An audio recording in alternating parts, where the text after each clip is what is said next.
Testing 1, 2. What are we testing? My soul.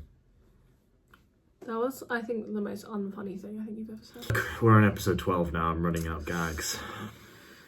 But you don't have a gag reflex. No, I actually hate that. I got annoyed the other day because the dentist was like all up in my mouth, and obviously I'm pregnant. If you've just joined us, I'm pregnant, and that makes you sick all the time. And she was like, "Oh, do you always gag?" And I was like, "No, my husband's very happy." Like.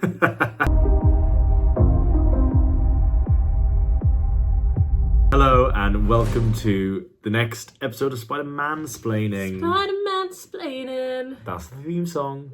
So apparently. Yeah. How you doing? I'm good.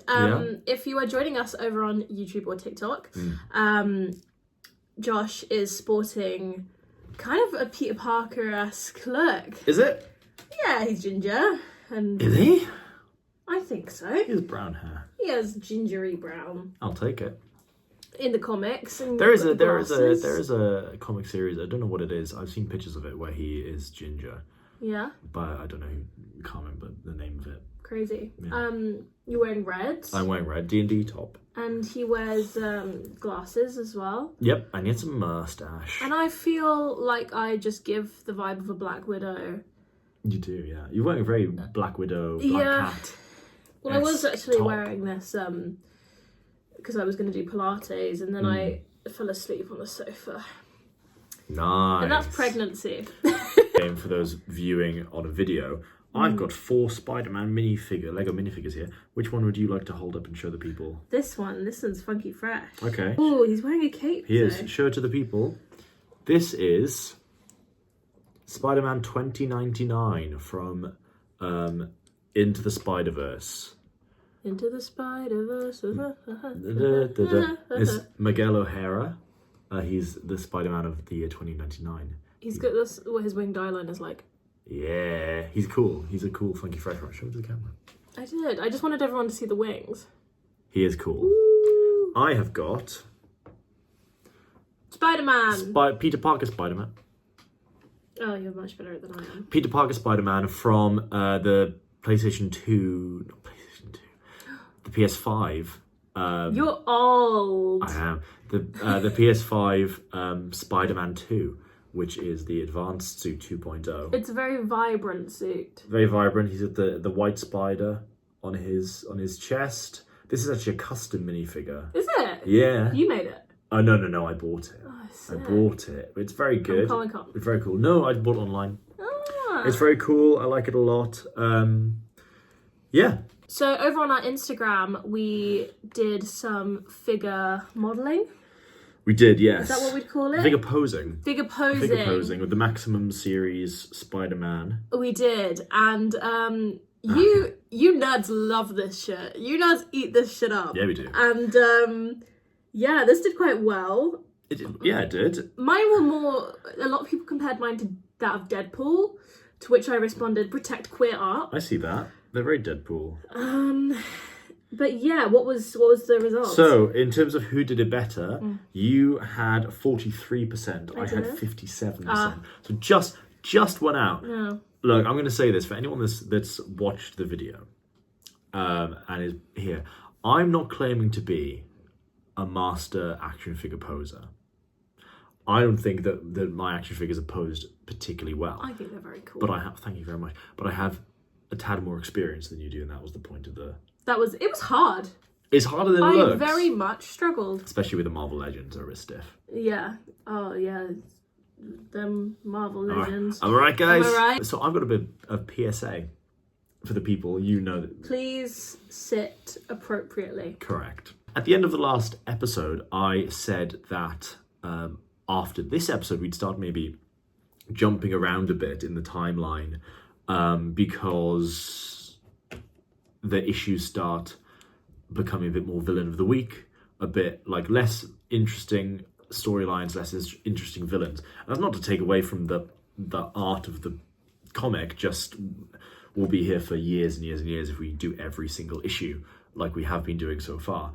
I said we'd do that at the end of this episode. However, after reading the next 2 issues, I've decided maybe just to fuck them off and to jump forward. So you thought you could do better, didn't you? I thought we could do better. I thought the people deserved better than the next 2 issues. So instead of looking at 21 and 22, we are going to be jumping forward just a little bit to 23 and then 25. Whoa! I know. Whoa! So before we start, I'll give you a quick rapid fire rundown of what happens in 21 and 22. Are you ready? Yeah. So, issue 21, it's Spider-Man versus the Beetle, and Yes. also technically versus the Human Torch. The Beetle is one of the ones that I had to guess in that. Guess the obscure Spider-Man things. He is. And I think I called him Wasp Man.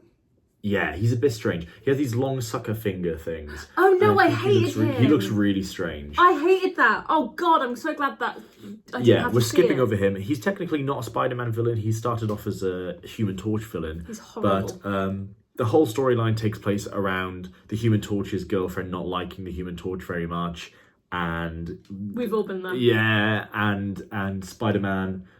There's Spider-Man and Peter Parker and love triangle-ish, and then the Beetle is trying to get back at the Human Torch, and then the Human Torch thinks Spider-Man is attacking him, and blah blah blah blah blah. But eventually they save the day. That's basically all that happens. Issue 22. What was Betty Brant wearing? I don't remember. Sorry. I'm sure her outfits are better in the next issues though. 22. It is the clowns and like the Masters of Menace. Do you remember the Ringmaster? He was in an issue before with Daredevil. Yes, the one, big hat. The one where they go to the circus and the Human Torch is there, and then everyone like falls asleep. Not the Human Torch, it was Daredevil. Oh, it was Daredevil, but and yes. everyone like stops. Yes, exactly. Or like falls asleep. Yes. So this is kind of the return of him. Except at the start of the issue, his gang turns on him and they abandon him as the leader. And they made the clown the leader.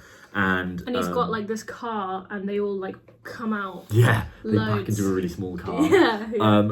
And they try and rob an art gallery. Spider-Man stops them. That's it. That's Depends what which gallery. It's actually the funniest thing about this issue is it's all pictures of feet. That's a lie. No, it's not. Let me show you. All the paintings are of feet. I knew it. I knew that you were into feet. I'm not into feet. Boy, I wish I could draw feet like that. They're all pictures of feet, and that's the only interesting thing that happens in that issue. So we're skipping those 2, and we're going on to 23 and 25. Are you ready? We just... Yeah. Good. Issue 23, The Goblin and the Gangsters. This is the start of a 3-issue storyline with the Green Goblin and sort of like the mafia elite gangsters in New York. Okay. Quite a good little storyline, so we will read this. Was this like a big thing that was happening at the time? What?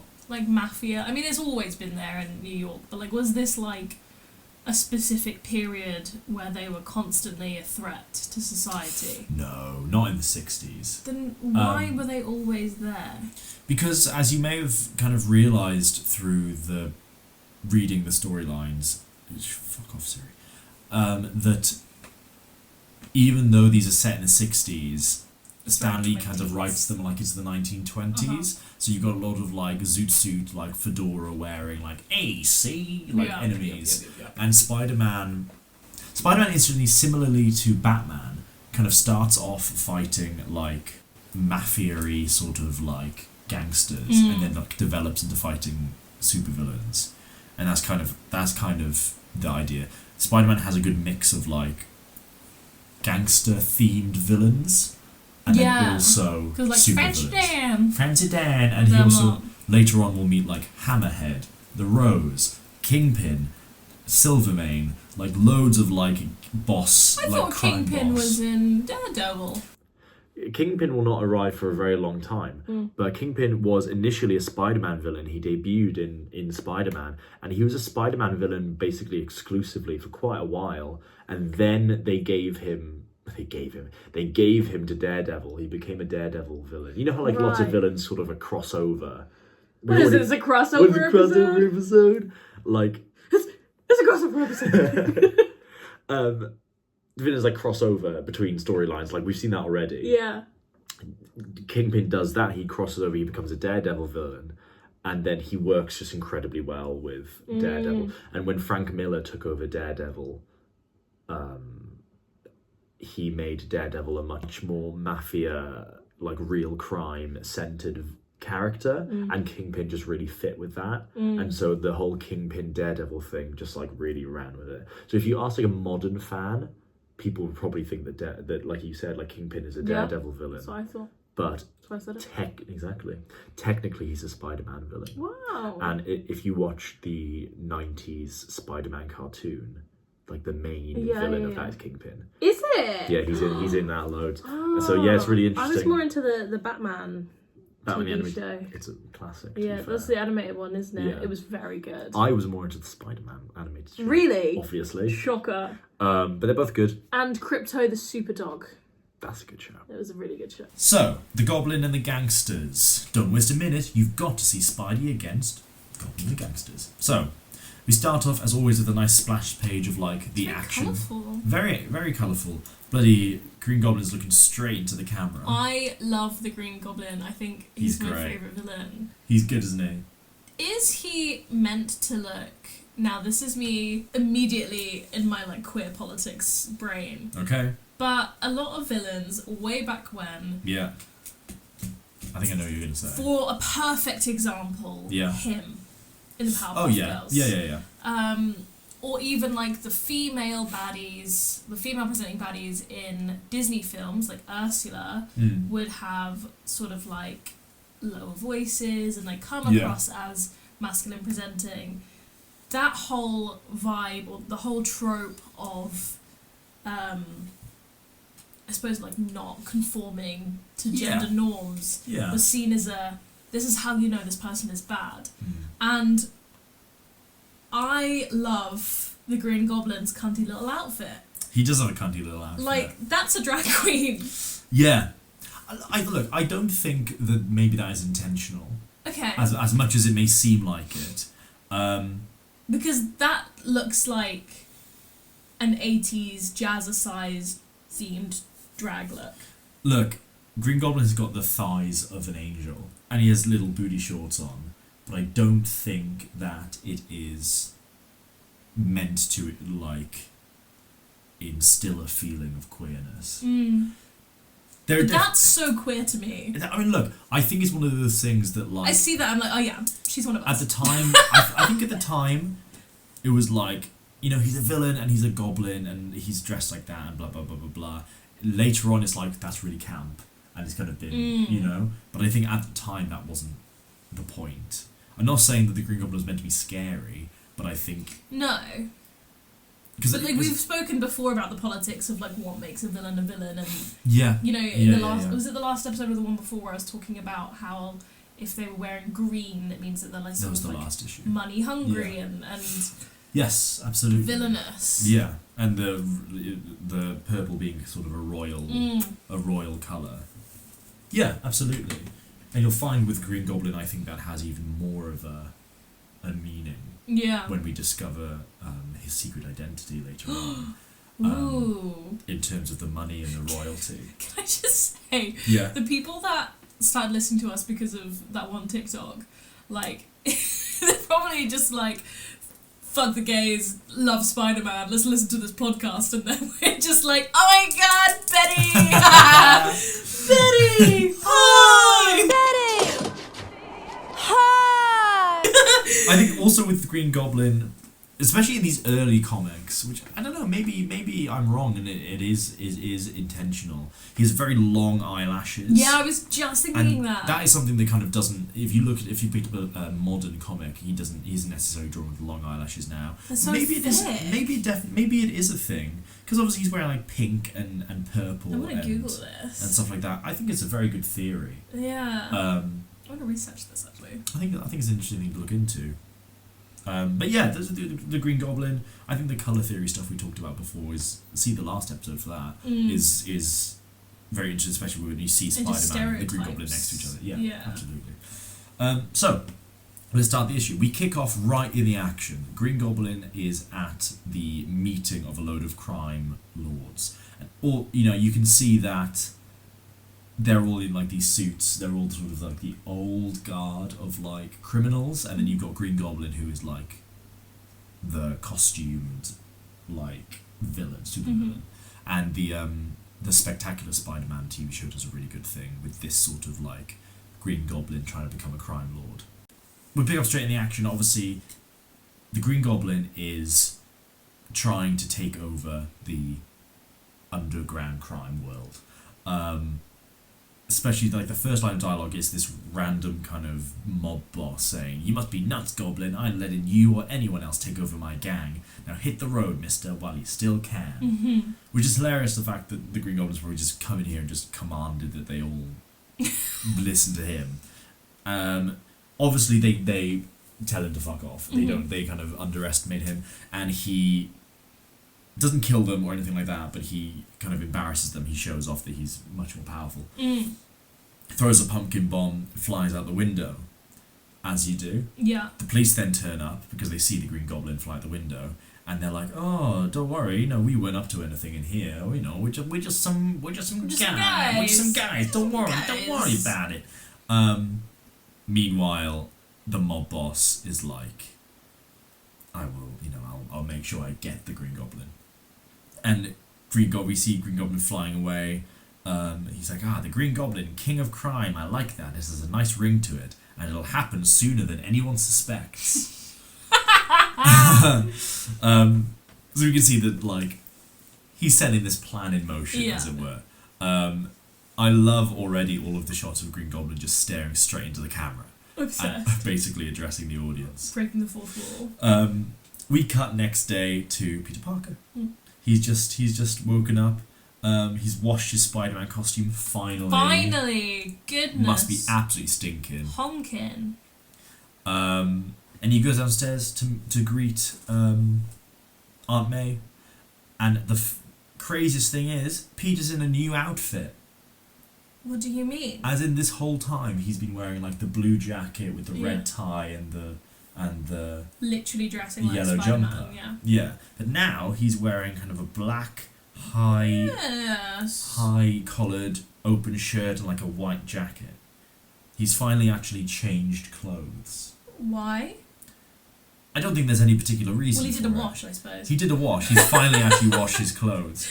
But I just think it's waiting for it to dry. It's just a nice sort of development from the old types of comics where everyone just wears the same outfit every single day, to now drawing your main characters in different outfits. So obviously Betty changed her outfit all the time. And she bloody looks good. Exactly. But Peter was in the same sort of shirt and tie. Yeah. In every issue, no matter what the occasion. But now he's actually changing clothes, which is a small thing, but I think is quite a nice sort of development for his character. He comes downstairs, and in fact, Aunt May goes, "Good morning, Peter. Oh, you're dressed to go out." And he goes, "Yes, Aunt May, I'm going to the library to do some studying. I don't want to take any chances of missing out on that science scholarship for State U." Get it? He's applying for university. Right. So he's growing. Exactly what I was about to say. Okay. So this is where we see Peter. He's applying for university, which is, like you said, a clear aging, growing, and aging and moving on in his life, which is not something you see in most comics. Because it tends to be, with Batman, Superman, Iron Man, Captain America, they're all sort of the same age, kind of all the way through. And even though like events happen and stuff like that, they're kind of like status quo, as it were, doesn't change. Kind of like The Simpsons. Like Lisa keeps having birthdays, but she's always 8. Exactly. Whereas Peter Parker and Spider-Man and the characters around Spider-Man, which is kind of weird when you think about the wider universe, how no one else is really aging, but he is. At least for the first, 30 years of Spider-Man history, he does age. So he starts off in high school, then he applies for university, he gets into university, and then he graduates university and he gets a job. and then he's an adult, and then he gets engaged, and then all that stuff. And then at some point he kind of stalls, and then he never grows from there. He just stays. But at least for a while, he does grow in sort of real time and age, which is great, and it's a great idea for the Spider-Man character. We have conflicting feelings about this, don't we? I think it's a great idea for the character because, or it was, and it's less so now because they haven't kept on with it, in that kids reading Spider-Man would read him in high school, and then when they start applying for university, Spider-Man is also applying for university, and then when he starts university, all of these kids that read Spider-Man can relate with him and they can continue to relate with him for their entire lives because they were in uni at the same time, they were graduating uni at the same time, and everything like that. And it's a great idea because the core of Spider-Man is that he was made to be the teenage superhero, and then he grows. But Marvel decided that at some point he's gotten too old, and so they stopped him growing. This is like really unimmersive, which is quite unlike myself, but I don't know why. I just feel really strongly about this. Why make them age? Because it's not real. Like, just keep them the same age. Like, it sounds so silly, and I know it's important to people, and I'm not trying to say that it's stupid or like it's not real, so it's all silly. But like, I don't know. I think this is why like I loved Scooby-Doo growing up, because they're all always the same age and like always just up to no good and whatever it is, and that's just their character and that's just their routine. And I know it's not real, so I don't, as a viewer, don't need them to age. I don't need to see what they do next because I'm quite happy living in this little bubble. The only hilarious explanation of that, where it's ever addressed in a cartoon, I don't know if you know about this, but in Fairly Odd Parents, the reason why he doesn't age is because one of the first spells he cast was that nobody around him ages and that he'd be a boy forever. And isn't he like 55? Yeah, he's old. They show him in real life. Yeah. Weird. But yeah, that's such a good gag. But other than that, I think it's a complicated issue in terms of comic books because they're so long running, and like TV shows and stuff, like unless it's like The Simpsons, where that has been going for years and years and years, you don't tend to get TV shows that have been going that long without a reboot or because even Scooby-Doo like reboots every couple of years. What New Scooby-Doo and Mystery Incorporated and all that sort of stuff, where like yes, they're always kids, but it's because it's kind of different versions. Yeah, but they're still always kids because that's absolutely what the characters are. Absolutely they are. I get it. But what I mean is like, it's not like the original Scooby-Doo series has been going for 50 years. You see that as a different universe. They are. They're definitely are. Like What's New Scooby-Doo is a different but it's a different version of these characters than the original I know what you mean. Cartoons. But with Spider-Man and Marvel Comics, like we talked about, like in life before, like their continuity has been going consistently for 60 years. So you have the choice then of do you age these characters or do you not? And generally they go not. Yeah. Because Peter Parker makes money. Yeah. And why would if you're gonna age Peter Parker, eventually he's gonna age out of being Spider-Man. Yeah. So you want to keep Peter Parker where he is. But then the selling point of Spider-Man is that he grows. Like at this point in the comics is that he ages and he changes, and that's a huge selling point of Spider-Man. So how do you find a middle ground of that? I like it because, for instance,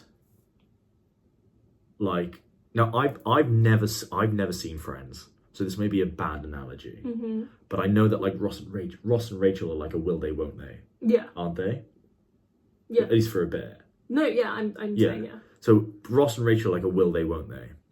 But if they were always a will they, won't they, and they was never, like they never got to the point where they got together. They never got to the point where they moved out of the apartment. It would be really unsatisfying. Exactly. Eventually you just lose interest. You're like, well, they're always going to be that age. They're never going to move out. They're always going to nearly be together, but not quite. They're real people. But they're not because they're a TV show character. Friends was animated, you'd think the same thing. Just because they're live action. And like, I don't know why this is my brain. the great thing about, maybe you will see later on, is that like, with Mary Jane, for example, we see Mary Jane and Peter meet when they're young. Yeah. And then they grow, and then they go to uni together, and they're friends for ages. And they both go through these horrible life events. They come close, and then they start dating, and they date for a while, then they get engaged, and then they get married. And it's like, wow, like we've gone with these characters through their lives, and now they're married. Yeah. And you feel so connected to this relationship. The Friends analogy has made me feel some kind of way, actually. You know, in Spider-Man, this happens so much. Like, a character that Peter knows and is friends with and has known for years suddenly dies, or they become a supervillain. Spoilers. Well, no, I'm like, these are examples. Like, they die or they become a supervillain or something like that, and you're like, you feel it. You're like, fuck, no. But if it's like Scooby-Doo, where like at the end of the day the gang's going to be fine, and they're all, because there has to be a next adventure, there has to be a next thing, then there's no, the stakes are kind of gone. They're going to find the villain, and they're all going to be fine. And they would have gone away with it without those meddling kids. Exactly. We've been going for half an hour. We've only done 2 pages of this issue. But the bottom line is, I think that growing with a character is really important.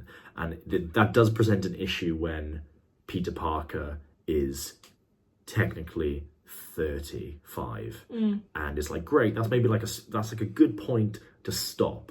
Because if he gets to 50, he's like 60, big bald bird a bit. Exactly, it's like he can't be Spider-Man anymore. And then eventually he's going to die. And then you can't lose Peter Parker because he's Peter Parker. So then you have to stop him. And then that presents an issue. But I think I've mentioned this before, and there's the last thing I'll say on it before we get onto the issue further. Sorry, everyone. Is that there's a great comic called Spider-Man Life Story. And I think I've told you about it before. And it is, what if Spider-Man aged in real time? You have told me about this. From the 60s to the 2010s. And it follows him. He's a teenager in the 60s, and by the time you get the 2010s, he's an old man. And he dies, spoilers at the end, because he dies. And it's like, it's really interesting, because it's like, what if he aged in real time and everyone else aged in real time around him, and all of these things that happen to Spider-Man happen, but they happen in his lifespan. And it's like, how does that change? Like, how does Venom affect Spider-Man when he's 50 as opposed to when he's 25? Yeah. It's really interesting. And I think that's what I'm like, because you read it and you're like, I feel like I've gone on a journey with these characters. Anyway, let's actually get into the issue and go on less big tangents. This all started with Peter Parker's changed clothes. He's changed clothes. He's applying for university. Aunt May tells him not to stay out too late, which he did in the last issue, but we skipped that issue. He stayed out late. That was the consequences of his actions. He stayed out late and Aunt May was annoyed at him. He reads the newspaper, which says that the Green Goblin raids the rackets boss. And what gives? Is he trying to be a hero? Because they're all saying that like the Green Goblin attacked the mob. He gets to the Daily Bugle, where he kind of sees Betty going away from her desk, goes over to Betty's desk, which is a bit bad, and picks up a letter that is for Betty on the desk, which is from Ned Leeds, obviously the man that she was seeing. Oh, yes. She had a boyfriend, didn't she? As she should. Exactly, as she should. As she bloody well should. Peter's kind of upset about this. He goes, I thought things were over with them. Bastard. Which, he's still seeing like multiple people. Anyway. Ugh. I know. As he's walking around the office, he sees that J. Jonah Jameson is talking to a familiar guy in a bow tie. And he goes, oh, you mean you'll let me have a job here again as a reporter? And J. Jonah Jameson says, yeah, sure, I guess I'm just that soft-hearted. And this guy is Frederick Foswell, who is the big man. Do you remember the big man with the enforcers? He was the yes! Yeah, he was like the whole like, oh, who's the big man? And it turned out to be this guy that we met that issue. Yes, I do remember that. It's him, he's back. Goodness. And he's back working at the Daily Bugle as a reporter. Brilliant. So he's all been forgiven then. Everything's been forgiven. And J.J. Jameson is just doing it to build his public image and make it seem like he's a forgiving man when he's obviously not. He's excited to see Peter because he thinks he's brought him exclusive photos of Spider-Man. Obviously he hasn't. He's just arrived to talk to Betty. And here she is. Here she is, Miss Girl in the Polka Dots. She's kind of giving a little bit Katie Heron in the party in Mean Girls, like I think she wears, the black and pink. So she's wearing like a black skirt, but it's got like pink on the side going down, and then she's wearing like a collared top. Did you say? Yeah. Like a collared top, and it's pink, but it's got not even polka dots, like Dalmatian spots.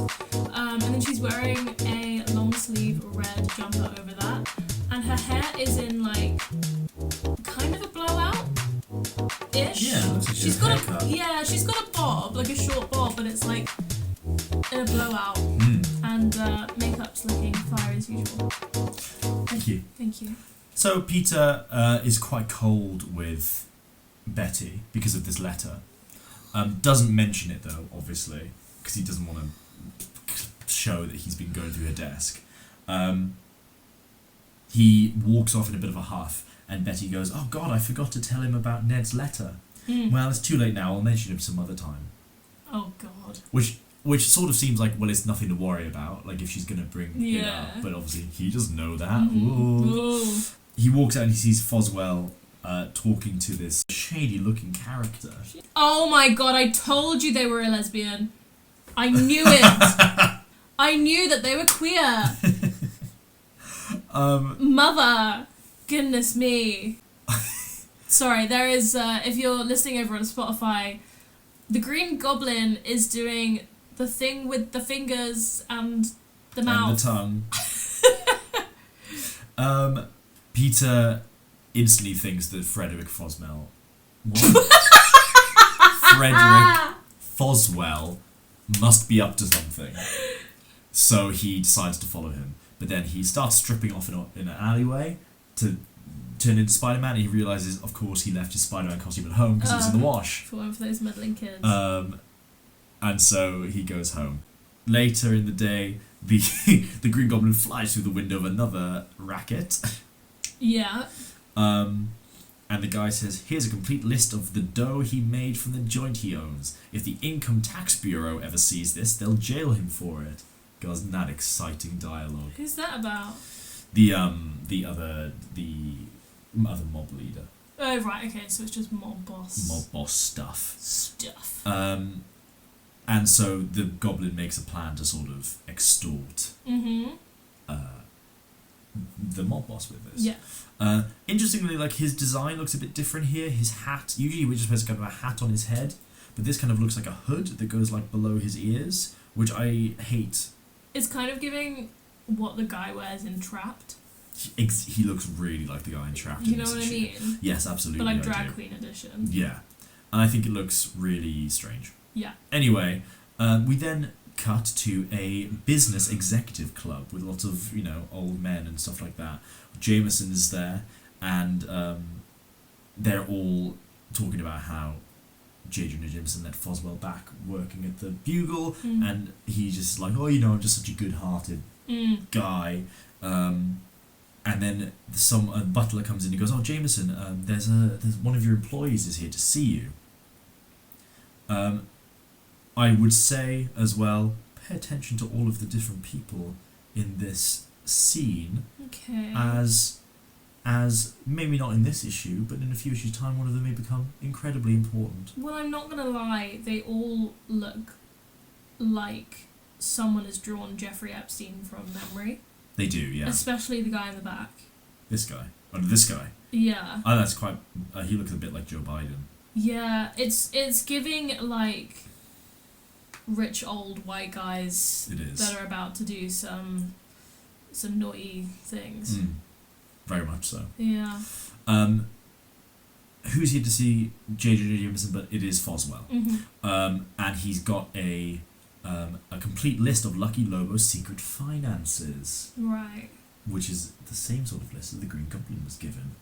Interesting. It's all quite politics and It's stuff, isn't it? very espionage, Yeah. very politics. The next couple of issues are very that. Okay. J. Jameson is like, let me see it. And he looks through and he goes, "Oh God, it's a scoop. I'll put it in the paper on the map, and it'll cement my reputation as a crusading, public-spirited citizen." And cut. Next scene, we're going rapid fire. We are. The Green Goblin is outside the police headquarters, and they are talking about the tip they got with all of the finance letters and stuff like that. Jameson is there, obviously, because he's given the stuff into the police, and they were talking about how they're going to raid Lucky Lobo, who is the mob boss. So all of this is going on in the background. You can see this issue is very much like this is being set up and this is being set up, and there's a lot of stuff going on around the city. Peter, he's finally actually dried his Spider-Man suit. So now he's back in the game as Spider-Man. Obviously, he's heard all about the Green Goblin, Foswell, Lucky Lobo, and he's got his whole night stacked up.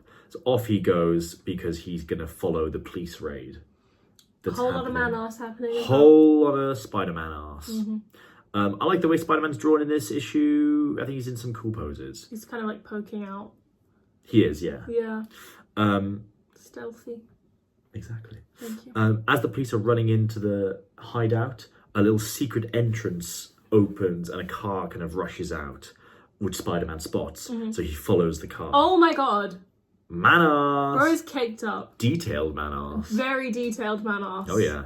Just before Spider-Man can do anything, the Green Goblin interferes with the car and throws goblin bomb at the car, putting it off course. And but Spider-Man thinks that the Green Goblin is like helping the police. Not Jenny. He's like he thinks that the Green Goblin is obviously up to something in doing that. But he's like, why is the Green Goblin helping with them? Like what's going on? So he follows the Green Goblin secretly. Goblin obviously realizes that Spider-Man's following him. Hilarious. Ladies and gentlemen. Amazing. Oh my god, that's like an AI drawing. That hilarious. Again, I think like I said in the very first couple of episodes, like it's great because obviously digitally people draw comics now so they can zoom in as much as they want and draw little details. But back in the day, like they'd have to draw it in this sort of shape, so anything in the far background really not detailed at all. And obviously we have the luxury of being able to zoom in on comic panels. Like oh my god, did you see? Oh no, we were together when we saw it. That like kids are getting in trouble at schools or something because they're given a book and as they're reading they're trying to zoom in on the paper. Wild. I don't think that's real. Surely not. I see it. That's crazy. What a weird thing to make up. Yeah, but it just seems like the sort of thing that like older generations would be like, oh, those kids, they're trying to zoom in on books. No, I truly believe that. That's crazy. I really That's believe wild. that. I mean, if you ask a kid to be like, okay, so Josh, show me an action of you being on the phone. I know, because we do that, but they'll do kids that. go like that. Yeah. Crazy. Really weird. That's good for a podcast, Jess. They'll do this, but they'll do that. Anyway, that's why you should watch our YouTube videos and subscribe to our TikTok. So the Green Goblin is very happy that Spider-Man's following him because if he leads Spider-Man to the mob boss, then Spider-Man will beat up the mob for him. Which is exactly what happens. Green Goblin flies into the room where the mob boss is, throws some pumpkin bombs. In the commotion, Spider-Man also flies through the window. But when the smoke clears, the Goblin is gone, but Spider-Man is then surrounded by the mob, which means Spider-Man then has to fight. He doesn't really think, does he? Definitely not. Spider-Man. He could, he's very good at all of that stuff, all the fighting. All that stuff. All the fighting. But he's not very calculated. He's like, oh my god, a commotion. No. He definitely acts first. Do you know what I mean? And thinks later. And look, it takes one to know one, Spidey, but Jesus, look at those cheeks. I know, look at that. Wow. He's drawn with a lot more muscle definition in these issues. He really is. He's done the squats. Green Goblin is watching outside the window going like, whatever happens here, like the Green Goblin will win because either Spider-Man's going to be killed or the mob is going to be taken out, so whatever happens is great. Spider-Man obviously makes very short work of these people because they're just normal people. We're just normal men. In the middle of this, Spider-Man locks himself in a room and he calls Aunt May. Classic. Because, and I like this a lot, he promised Aunt May he wouldn't be late. home late. So he calls Aunt May in the middle of a fight Yeah. to be like, he goes, I told you I'd call you if I'd be late for dinner. I think I might be a little bit delayed. Northern Line's just not. Yeah, not exactly. Doing anything, yeah. And it's hilarious because they're like banging on the door and Spider-Man's sitting just cross-legged on the That's table, so like funny. calling his Aunt May. Aww. And she's like, She's chuffed. are you dressed warmly? It's getting a bit colder outside. And he's like, oh yeah, I'm really warm and snug right now. Don't you worry about me.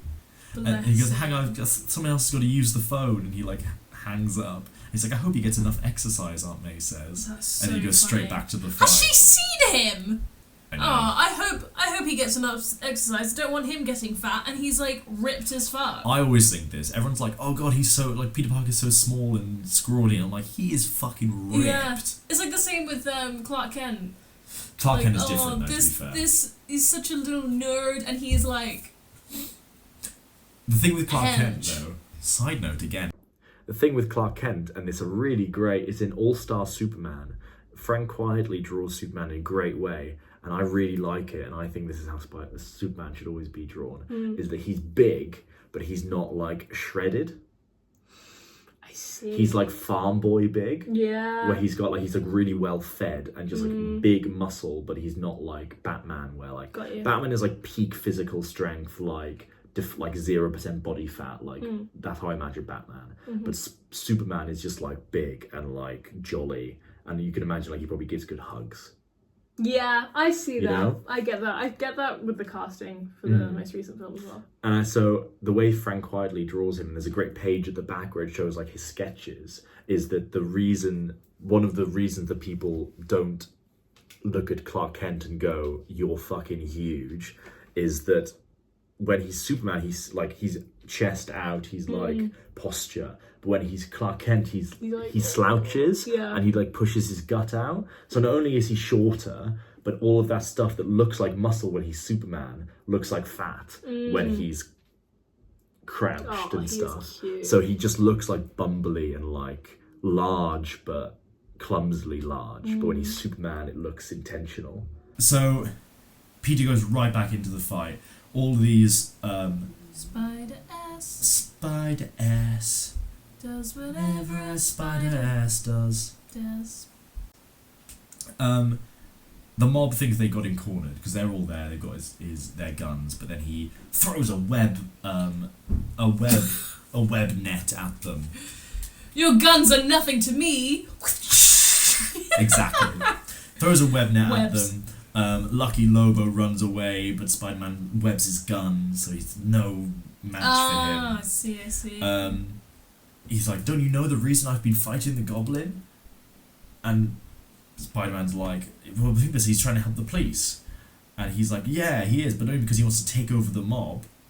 And Spider-Man's like, Clocks it. of Clocks course. it straight away. Yeah. Nice one, Pete. The police arrive. Spider-Man's got all of the info that he wants out of Lucky Lobo, so he webs him to the ceiling. And Brilliant. yeah, of course. And then goes after the Green Goblin. He catches up to the Green Goblin, and ensues a fight. Of course. Of course, because he's going to take out the Green Goblin. They crash into a factory. Green Goblin's throwing like pumpkin bombs at him. Spider-Man's dodging out the way. I think this is a good thing about one of the reasons that I think the Goblin is a good arch nemesis for Spider-Man is that in terms of like when you've got a character like Spider-Man who is both really, really strong and really agile, you need a character who can match that in some way or have a good like opposite power. And Green Goblin doesn't have an opposite power, but he is also incredibly fast on the glider and everything and strong. And not only that, but he has projectile weapons. So he's a good foil It's for like a mirror, yeah. somewhat. He's a good foil for Spider-Man in that they can both move around fast, but they're also strong. It's not like if Spider-Man catches the Green Goblin, it's over. Yeah. It's like it's There still is a fight a that good has to back and happen. forth. Yeah. Green Goblin throws a pumpkin bomb, but Spider-Man webs the pumpkin bomb, throws it back at him, to which the Goblin catches the bomb again. It's just they're very equally matched. I think this entire fight is showing. But at that point, the Green Goblin runs out of pumpkin bombs, and he runs away.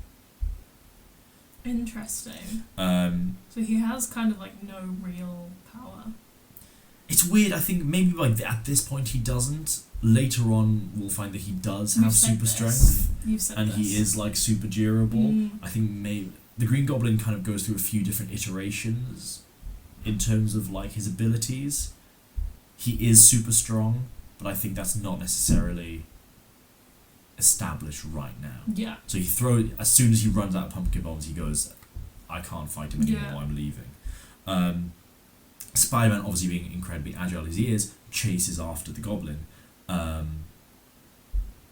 But because he swings onto, this is really silly, he swings onto a flagpole, but he uses so much power in flinging onto the flagpole that he slams himself into a water tower, and then by doing that he then loses the Green Goblin. Green Goblin escapes, goes back to his little his lair. He goes, I need to find out if Lucky Lobo has been caught yet, and with him out of the way I'll have no trouble taking over the gang. But then he hears that the entire gang has been captured because of Spider-Man, and he goes, oh, it was all a waste. I was too successful. If the whole gang is in jail, I have nothing to take over. I'm no better off than I was before. Oh, God. I know. Peter then decides that there's nothing else he can do with Spider-Man today, so he changes back into Peter Parker, and he calls out May again. He goes back to the Daily Bugle, where he sees Foswell then talking to J. Jonah Jameson about the information that they provided. Peter then goes, Foswell's tip was responsible for the police getting the goods on Lucky, and the Goblin wanted Lucky out of the way. Is there some connection between the two of them? Foswell's a lot smarter than he seems. Dum, dum, Dum, dum, dum, dum, dum, dum, dum, dum. I'm hoodwinking Spider-Man, and I have a tie on. Jameson asks Peter if he has any photos of Spider-Man and the Goblin fighting. Peter obviously doesn't, which really upsets Jada Jameson. Womp womp. Betty goes, too bad you disappointed him about those pictures. And he goes, well, lots of people are disappointed about other people, Betty. Which is brilliant. Oh my God. And he goes, what do you mean by that? And she goes, oh, nothing. Skip it. Then shut the fuck up. I know. She goes, when will you call me, Peter? And he goes, as soon as I get the chance. She still hasn't mentioned that letter from Ned Leeds. I love this diva. He goes out, he sees Foswell. He goes, oh God, why do I get nervous every time I see him? Because you're gay. Then he gets home. Gay. Then he gets home. Aunt May is like nowhere to be seen. And then she goes, oh, hello, Peter, dear. Didn't you see my note? I've left a TV dinner for you in the refrigerator. Aww. I went next door to Mrs. Watson's for a visit. Do you feel all right, dear? You look a bit peaked. And we leave with Peter going, what's come over me? Why am I so edgy? My school grades are still tops of the class. Aunt May has been feeling fit as a fiddle. Betty probably just forgot to mention Leeds' letter, but I would have beaten the Goblin if I hadn't run out of web fluid. And yet I have a strange feeling, a feeling of foreboding, as though some terrible danger is waiting just around the corner. But That's yeah, good. that's that issue. You like it's it? starting to feel a bit more mature. It is starting to feel a bit more It's mature. starting to feel more like... More complex stories. Yeah, like complex... Yeah, I suppose it really is growing with this audience. Yeah. Yeah, complex stories and like sort of like relationship politics and all of that. It just feels there's more to it. Yeah, absolutely. Absolutely. How do you rate that issue? 6.5. 6.5. I just feel like not loads happened. It wasn't like a big finale. Yeah, absolutely. But like I enjoyed it. Yeah, I mean it's the first part of a 3-parter story. Yeah, exactly. So we'll see how that develops. Our next one is not part of this Goblin saga. So we don't. It's slightly. We're taking a little break from the Green Goblin. He may appear at some point, but he's not the main focus of this next issue. So we're skipping one, aren't we? We're skipping one now. In issue 24 is kind of another side story. Peter goes to a psychiatrist, an evil psychiatrist, who makes him see visions of his villains. Oh, I've had one of those too. It's crazy. That is genuinely about it. Again, it's another sort of one-off, like... Interesting that they're really keeping this other story in the background going, and like... Yeah. Everyone's like, oh, just release the new issue. Like, it's kind of like soaps and like TV shows now. Yeah, absolutely. There's stuff going on in the background, but there's like an A plot and a B plot. Yeah. As it were. It's like really coming together. Yeah. Instead of like fun, silly Spider. Okay, well now I kind of see why they took this universe thing so seriously, because it was getting that serious. Yeah. Absolutely. Okay. No, it really was, and there's a lot going on in the background. But we're skipping the kind of psychiatry issue because, again, nothing really develops in that. We're going to this next one, not because it develops the story, but because it's quite an important historical issue. You know how with the Scorpion I said this is the first but not the only time that J. Jonah Jameson will invest in something that will try and kill Spider-Man. Yeah. This is the next time, and perhaps the most famous. Ooh, okay. This issue is called Captured by J. Jonah Jameson. I thought you meant like the issue was called Captured and it was written in the first person of Oh no. J. Jonah Jameson. That would be cool. No, this is called Captured by J. Jonah Do you know who he Jameson. looks like? Who does he look you know like? Shark Boy and Lava Girl. Oh my god, Mr. TV! Yeah, that's it. Yeah, the yeah, electric guy. Yes, Oh, he does look he like... was creepy. He does look like him. Okay. So, let's go. This is called Captured by J. Jonah Jameson. There he is. Oh, I hate that. Do you think Spidey's had troubles before? Just wait till you see this one. So cheesy. Man. Bow, chicka, bow, Buns. wow. Buns galore. Buns.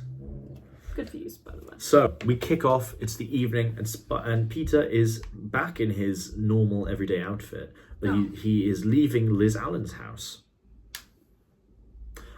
because he has been helping her with her studies. Yeah. I know.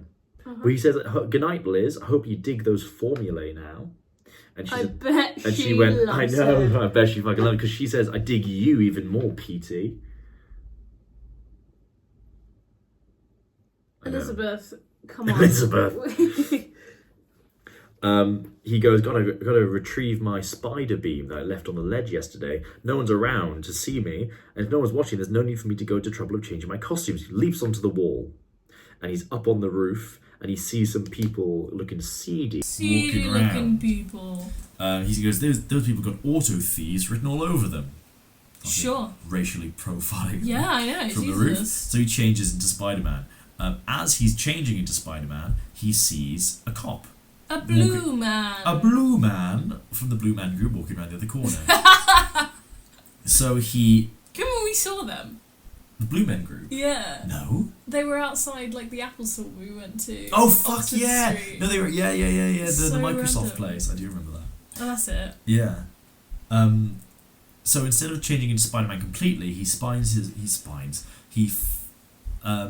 does his little spider signal at the police officer, and then shines it at the criminals. So that he's like, "Hey, look at the over there," and the policeman stops them, and that's it. Which is another little Steve Ditko loves the police little thing. They do make some good songs, to be fair. Yeah, they do. Message in a bottle. Anyway, Peter takes a picture of the policeman arresting these criminals, and he gets home and he is making a spare Spider-Man costume. So that when one's in the wash, Exactly, he can use wear the other one.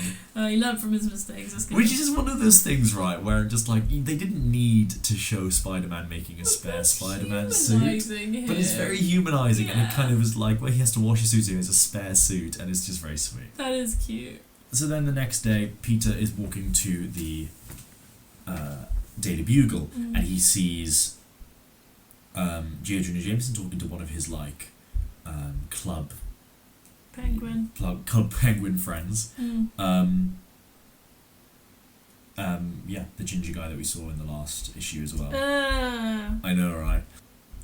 And he gives J. Jonah Jameson the pictures of the policeman arresting Spider-Man. No, not arresting Spider-Man, arresting the criminals.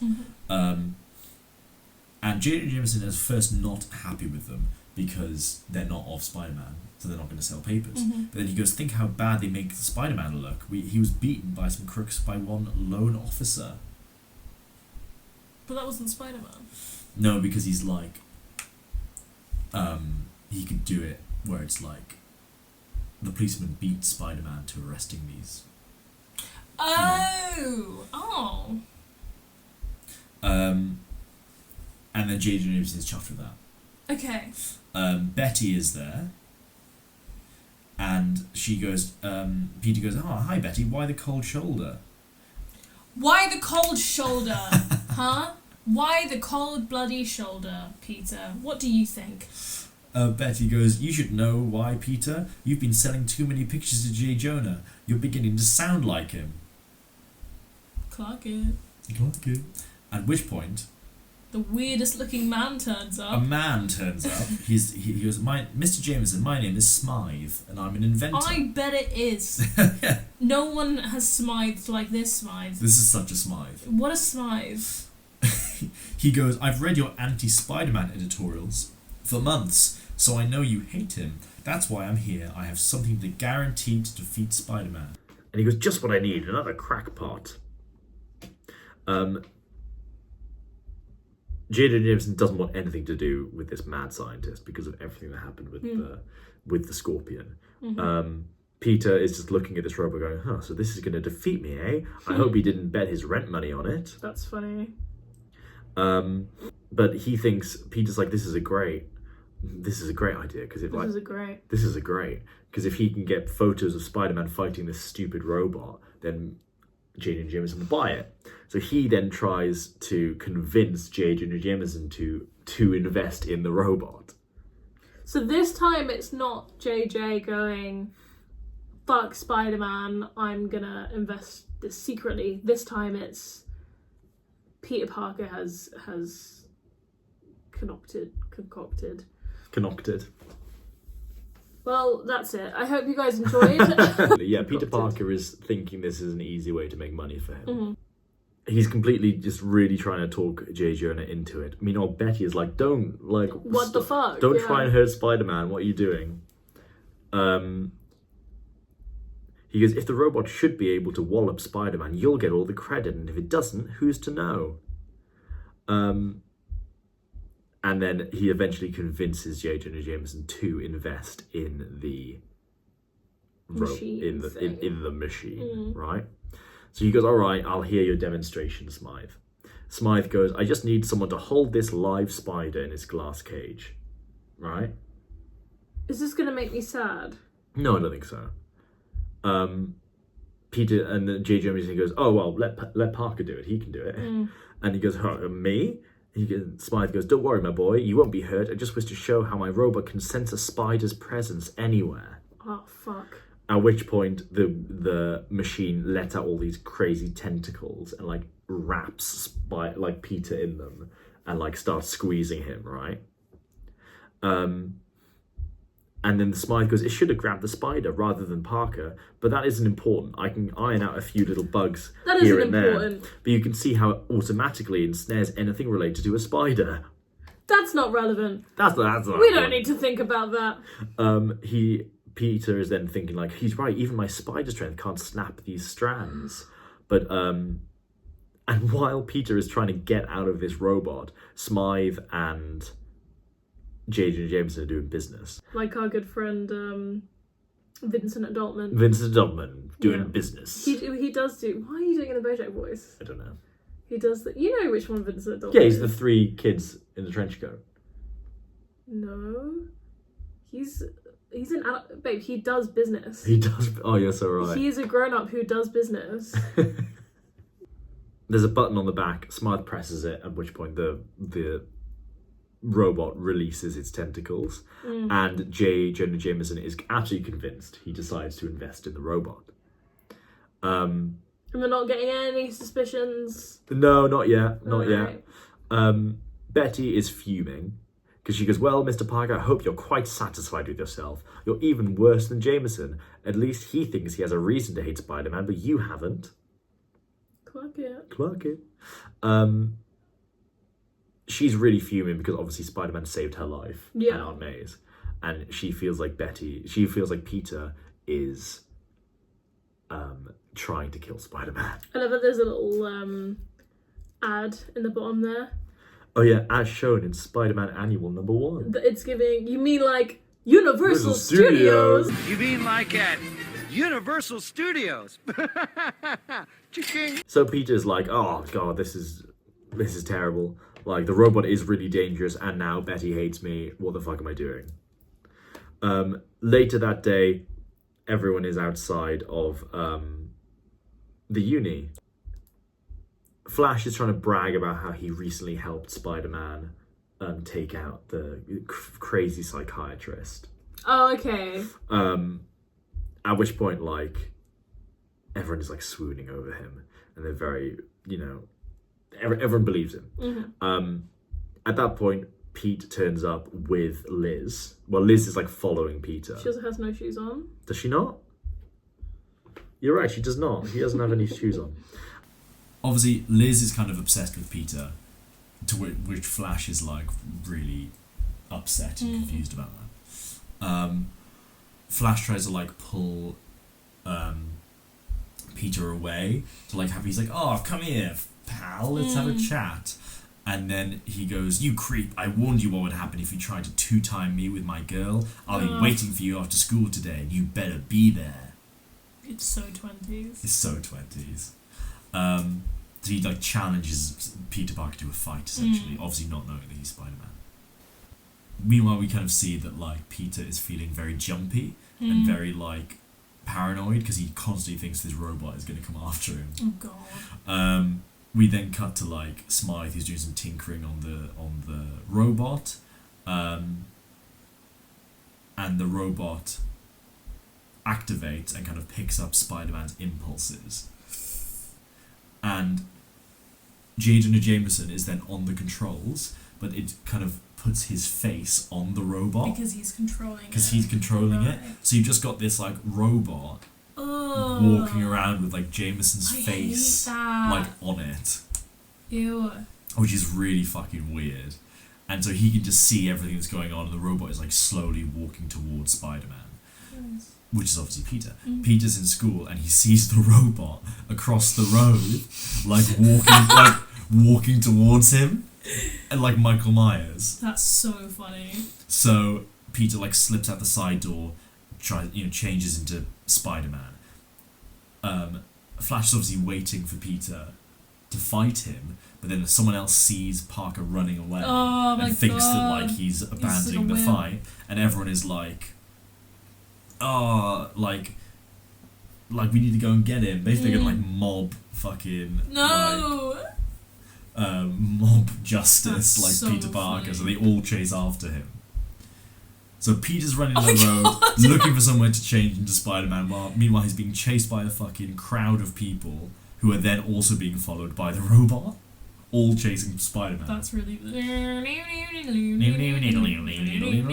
That's exactly what's happening. It's as very you can see bad. here. I know, the fucking robot It's so with the funny. face. Look at that face. Aww. Peter goes around a corner and then just like kind of leaps up onto a rooftop to kind of get out of the way. And as the bullies turn around the corner, like, "Oh god, where did he go? Could he be Spider-Man? Could he be Spider-Man? No. No. The robot then obviously still has his sensor. It just starts climbing up Oh my god. the wall. That's so scary. It's really fucking scary. This is kind of what will later kind of become known as the Spider Slayer, and there are many, many different iterations of Spider Slayers. Like every couple of years, J. Jonah Jameson has a new Spider Slayer. Which is basically like a machine or robot that can beat Spider-Man this time. I see. I swear it will. It actually Oh will. my god, he's got his feet out again. Yeah, so Peter's got his feet out. He's changing into a Spider-Man suit. They spot Spider-Man, and they're like, "Great! This is the moment where we're gonna kill Spider-Man." Look how fucking scary this robot is. That's so creepy. Peter runs away, obviously, because he couldn't get out of the grasp of the robot the first time.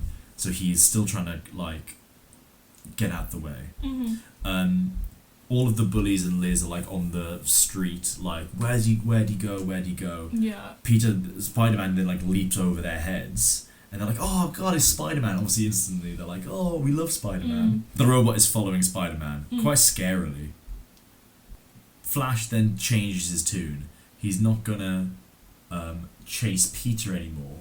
He's gonna follow Spider-Man and the robot so that he can help Spider-Man again. Yeah.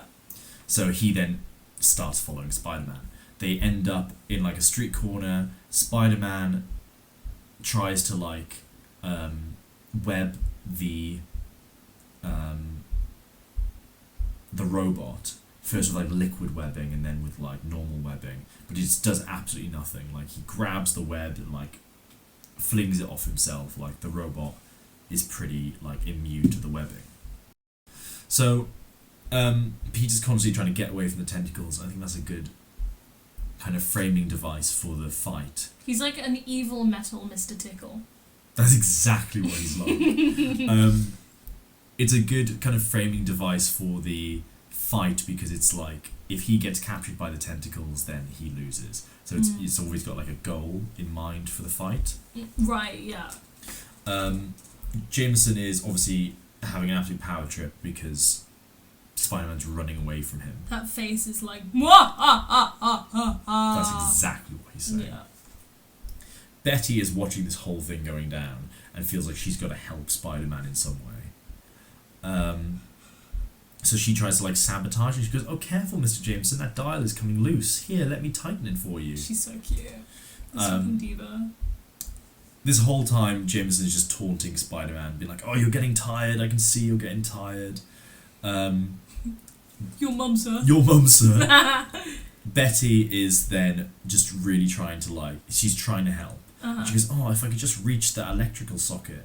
And she goes, "I'll pretend to stumble. I'll drop these papers." See, I love this diva. She's like, "Oh, I'm just a girl. Ooh." No, she's using it. She's weaponizing Exactly. it. Icon. She goes, "Pay no attention, so I'll just inch closer to the socket. I feel like the heroine in an adventure thriller. It's really exciting." You are Betty. Just as she's about to do it, Jameson's like, "Miss Brand, what are you doing? Get out." And she like gets kicked out by Jameson. Domestic violence. I know, right?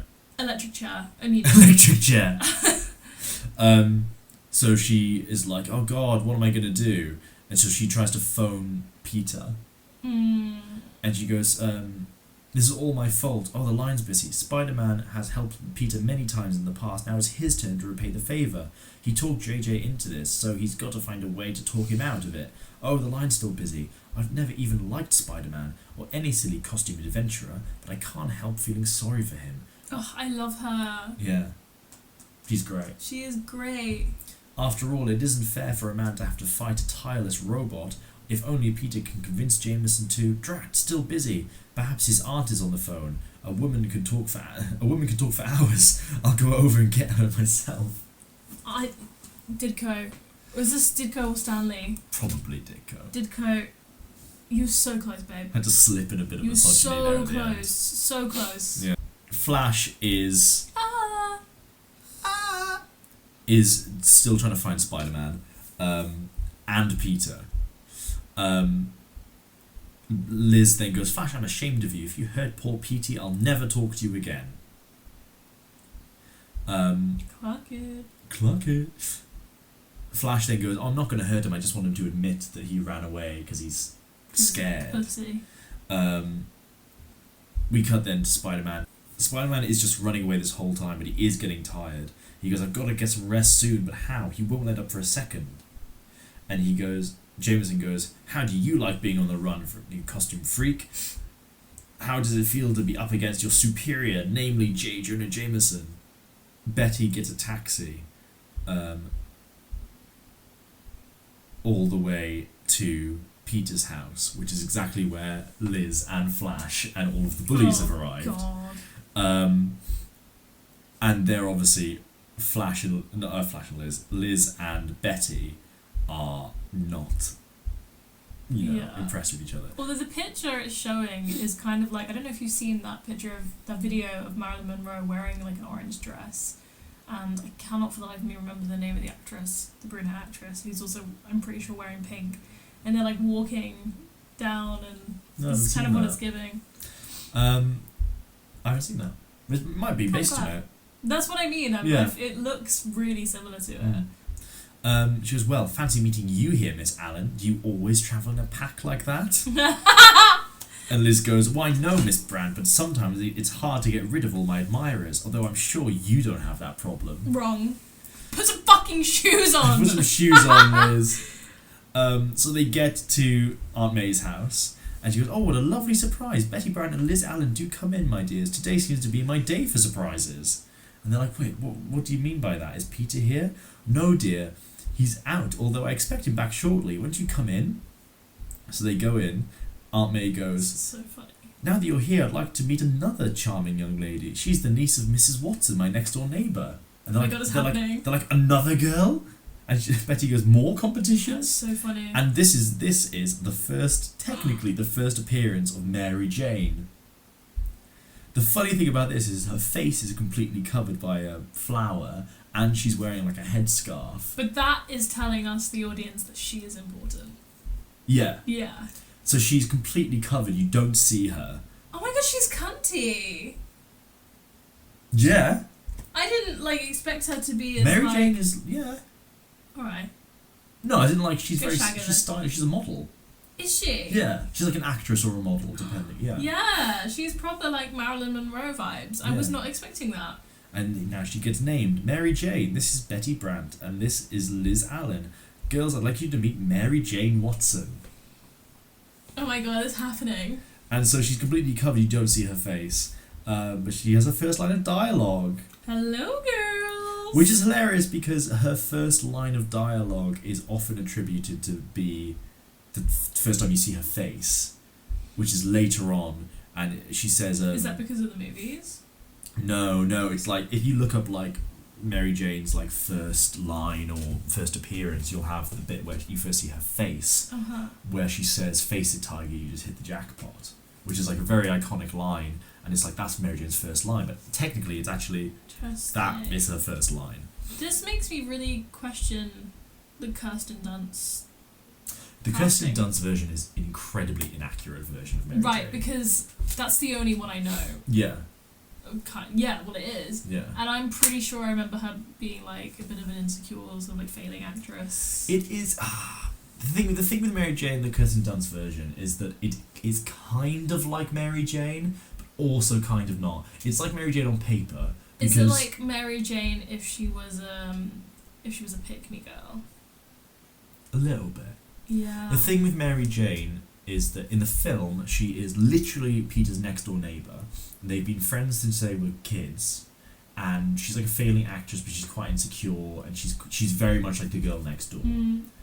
In the comics, she's not that. She does obviously live... She's the niece of Peter's sort of next-door neighbour, so she doesn't live next door, but her family sort of live next door. She's kind of giving Sabrina Carpenter. She is quite Sabrina Carpenter, actually. And they haven't known each other since they were kids. They haven't even met yet. Mm. And she's a lot more... We'll find when we meet her. She's a lot more party animal, outgoing, life of the party. Why did they take that away? Because, that's so sad. Because it was an early 2000s sort of thing. And that wouldn't be a good role model for a love interest, now would it? Yeah. But a main female characters must be so shy timid and timid and easily controlled. Yeah. Betty and Liz, obviously they see her, but we don't. And Liz goes, she's a friend of Peter's, she looks like a screen star. And Liz thinks, he's been hiding her from us, our shy, bashful, studious Peter.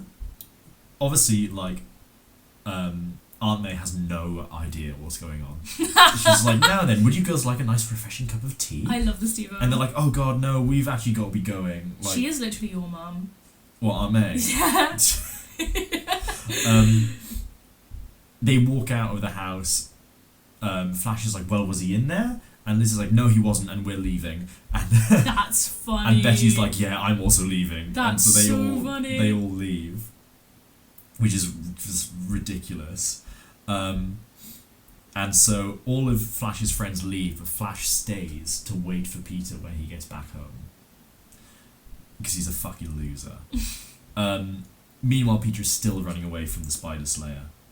He's getting really fatigued. And Peter's still running away. J.J. Jameson, like, he starts singing, like... He's just taunting He's him. absolutely taunting him. Peter then runs out of steam. You alright? Yeah, I just think he looks so scary. He does. Peter runs out of steam. He has to face the robot, at which point he gets caught in all of the tentacles. And the tentacles are, like, constricting on him slowly and slowly. Peter's like, some victory, you needed the help of a robot to do it. Ha! And then Does he not recognise his voice? Jameson's like, no. Well, everyone always says that, like, his voice is muffled in the mask. I suppose. So I don't think it would be muffled to the point where you wouldn't know who Yeah. it was. But oh well. I can believe Jameson wouldn't, because Jameson wouldn't expect Peter to be Spider-Man. Nor would he listen to Peter enough to recognise his voice. Yeah, I suppose. But someone like Betty, I'd be like, you know that's Peter. He goes, I must reward Peter Parker for convincing me to use this device which has defeated you. And he goes, So Spider-Man just face palms. He's like, look to the "Fuck's camera sake." like in The Office. Yeah. And now you who have trapped so many in the cowardly web of yours, you're trapped yourself. Today I feel like a man of destiny. Yeah, so like Jameson is just taunting him and monologuing like a classic supervillain. He's like, maybe I'll be asked to join the Avengers next. Like, he's just like so up himself. You mean like Universal Studios. So then Jameson's like, okay, Smythe, now that we have him trapped and help us, what do we do next? Because Smythe. Okay, Smythe. Smythe goes, well, if the robot tries to bring him back here, the coils may loosen during the trip and he might escape. So we'll go to him instead. We'll locate him with his portable finder. Great. Spider-Man is like trying to get closer and closer to the robot to turn it off. I see. And he pulls the socket off, and there's this whole like control panel, and Spider-Man's trying to figure it out. As it's just because it's just holding him at the moment. It's kind of turned off, but holding him. Jameson and Smythe are like, they got a taxi over to where Spider-Man is. That's so funny. They climb up onto the rooftop, and Spider-Man is there, still kind of caught in the robot. And then he goes, at last now I'll tear off your mask and finally see, hey, what's that? It's an empty suit. Oh! Peter's managed to like escape from his suit. He like wiggled out. Yeah. Diva. And he goes, and he's like, you know, marionetting the suit with his webs. And he's like, well, thank God that I made a spare costume. Oh my god, yeah. Spider goes, well, this is annoying. I was sure my robot was unbeatable. Oh well, back to the drawing board. Bro's just accepted fate. I know. But obviously, Jameson is even more Fuming. really upset with this. And Peter can just take some little photos of it. That's so good. Later on, back at Aunt May's house, obviously, MJ leaves. And he goes, oh, I'll come back some other time. Bye, Mrs. Parker. It's literally Zendaya. And it's literally Zendaya. And Flash Thompson, like, sees her leave. I was like, whoa, who's that chick? Maybe she knows where the Who's egghead that is. chick? Who's that chick? Who's that chick? But a policeman kind of sees Flash loitering, as it were. He's like, can you stop fucking perving on Zendaya? Literally, and asks him to, like, Skedaddle. to move on. Yeah. Peter gets home, not bothered by Flash, because Flash is fucked off. and he's like in a really good mood, right? Aunt May's looking very Soviet. Very Soviet. Yeah, she's what, Comrade May. Yeah. May goes, you'll have something to eat later. Right now, I want to have a serious talk with you. Oh, that would scare the shit out of me. I know, right? Peter goes, wow, it must be serious. You're always trying to get me to eat more. What's wrong? And he goes, that, young man, is what I want you to tell me. I went up to tidy your room after Mary Jane went home. I wanted you She to found the meet crusty her, sock. but that can wait. This is more important. I happen to find this behind the bookcase.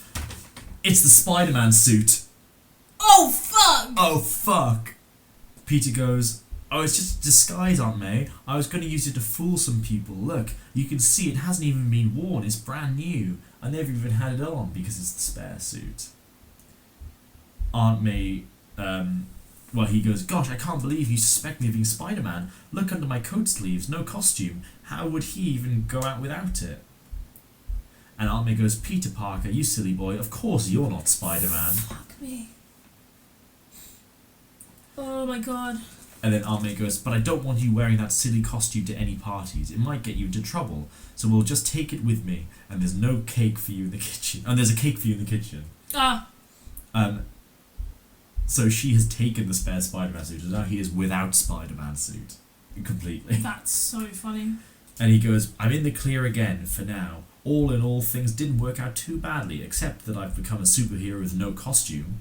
Whatever And have to now become he's- Spidey again soon. And now he's trapped and forever. He's been turned into an Oscar and is trapped forever. He's trapped in an Oscar.